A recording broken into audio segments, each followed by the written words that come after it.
With No Man's Sky being as massive of a game as it is, there is plenty of tips and tricks that you may or may not know about. What we're going to do here is I am going to show you a few tips and tricks that I think every No Man's Sky player needs to know about. Now, you may know about some of these or you may not, so make sure you watch to the end and see what you did or didn't know. What's up, everybody? Xxiou from Xxiou Games back here once again, and first up, I'm going to show you guys a very great way to mine resources, especially in the early game. So, as long as you have a ship with a gun, you can do this. So you want to stay low to the ground, and then like when you see rocks and stuff, like you see how my ferrite dust is just loading up, shoot the trees, shoot carbon, shoot to hydrogen, just shoot at the ground. You can get loads of stuff, and depending on the planet, this works a little better. It works better on some planets than other planets. It really depends like on the layout, but what you want to be doing is shooting at the ground.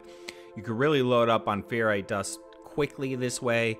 Same with carbon to hydrogen, things like that. So it's a very good way in the early game to load up on stuff, especially when you're trying to build a base or your first base, something like that. Okay, now another tip for the very early game. A lot of people struggle with money. I mean, that's the big question, how to make money. So almost every planet is gonna have caves on it. So if you spend some time looking around on the planet you start on, or whatever planet you may be on, you're gonna find a cave, and inside these caves you will find cobalt.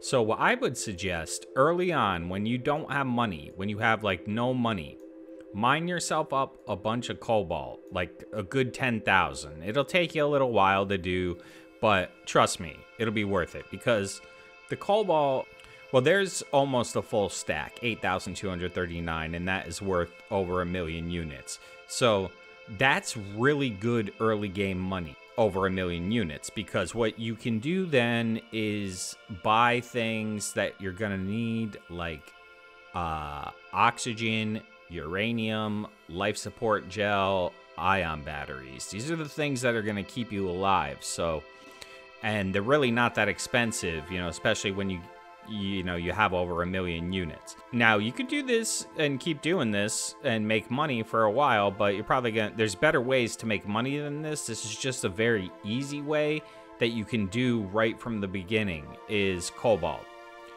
Now, another thing that is very difficult for people is inventory management, especially in the beginning, because you're not going to have all this unlocked, you're not going to have all this cargo space or anything like that.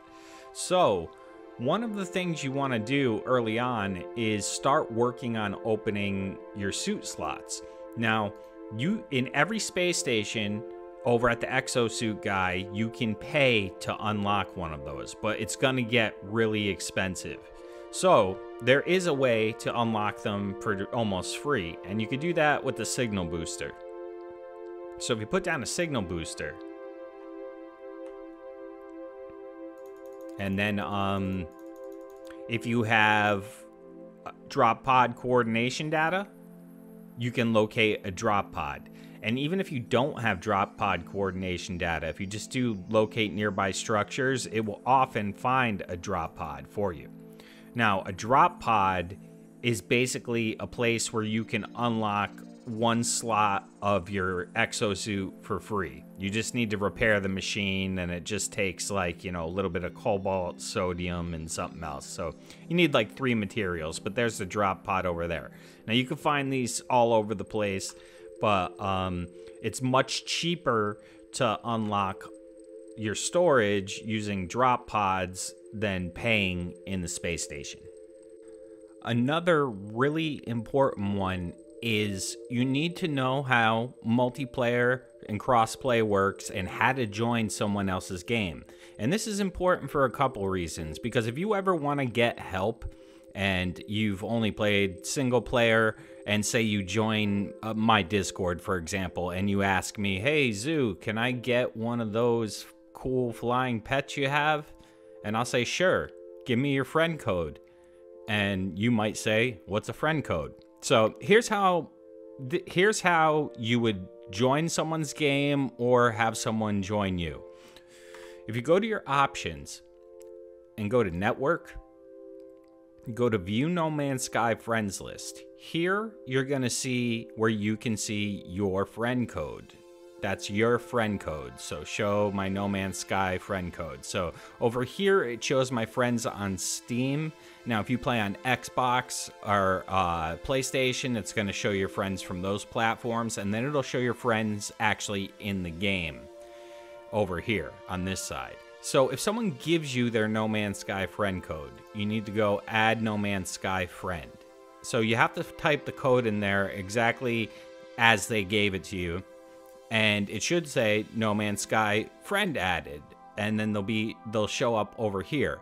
But what you need to do to actually join them is you need to quit the game to mode select. And then you need to choose multiplayer. Now you can see here, this is all my friends who are currently online playing in the game. So say I want to join my buddy Flowery Squirrel here, sub the Flowery Squirrel. I just click on him.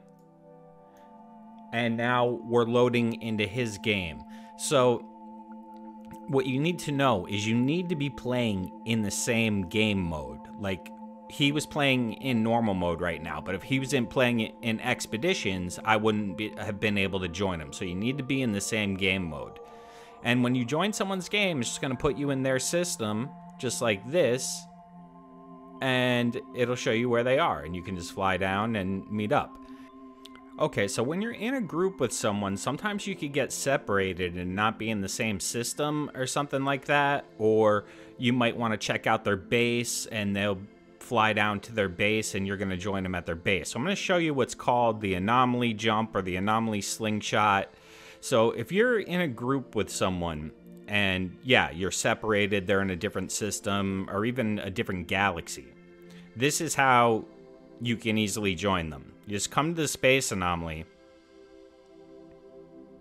land, and then when I go to leave, watch what happens. See, it's going to ask me, do I want to stay in the current system or do I want to join Flowery? So in this situation, we want to join Flowery. So as soon as we leave the anomaly, it's going to warp us right to them. That's an important one, guys.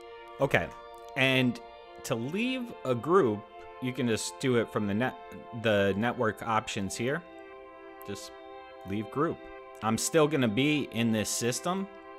So if I just was using one of my friends to get to a specific place, that's something you could do. Like if you weren't planning on playing together, but you were just using them to hop to a galaxy, a specific galaxy that they were in to check out a planet or something like that, that's how you would do it. So that's pretty much how multiplayer works. Now, if you want, you know, you can give your friend code out to whoever, and but you just want to be mindful of this, like, because sometimes you might want to just be playing alone, so you want to have multiplayer disabled so people can't just randomly join you. And then you also have all these, which are important to go through and make sure, especially if you don't want people killing you, turn PvP off, and you don't want people building on your bases, make sure you have those set to no one. That's important. Did you know all of those tips, or did you learn something new? Let me know in the comments below. And also, if you have your own tips to share for like beginners, returning players, please post those below. And if you like this type of video, like tips that every player needs to know or things every player needs to know, let me know, because I'll make more versions of this. So thank you all once again so much for watching. I am Xxiou from Xxiou Games. Please don't forget to like, share, and subscribe. And I'll see you in the next one. Who was that? I don't know. Let's go check it out. Bye-bye.